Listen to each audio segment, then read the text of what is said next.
मारे नजरिया गांव के। अरे मोर गांव के होते तोला, अरे मोर गांव के होते तोला, साड़ी पहना तोरे आने गांव के। अरे मोर गांव के होते तोला, साड़ी पहना तेरे आने गांव के।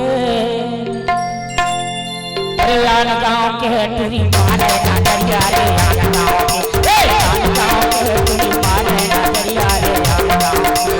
आन गांव के तुरा मारे नजरिया रे आन गांव के, आन गांव के तुरा मारे नजरिया रे आन गांव के।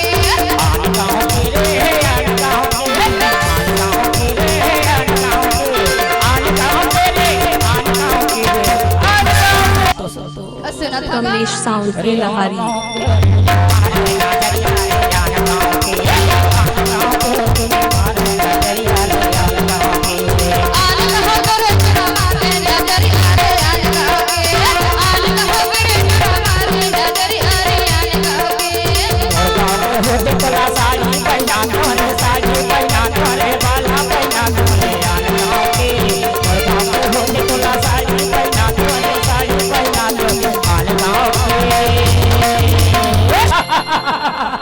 अरे कहो कैसे तोला ये साड़ी पहना दी नहीं? अरे आन गांव के तुरी मारे नजरिया रे आन गांव के तुरी मारे नजरिया रे आन गांव के।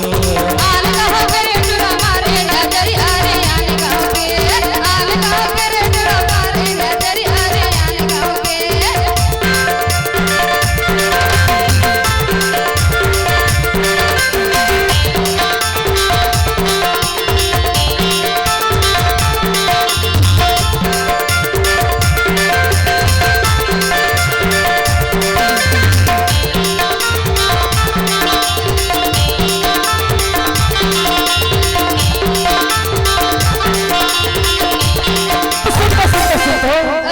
ये कहाँ जाना था?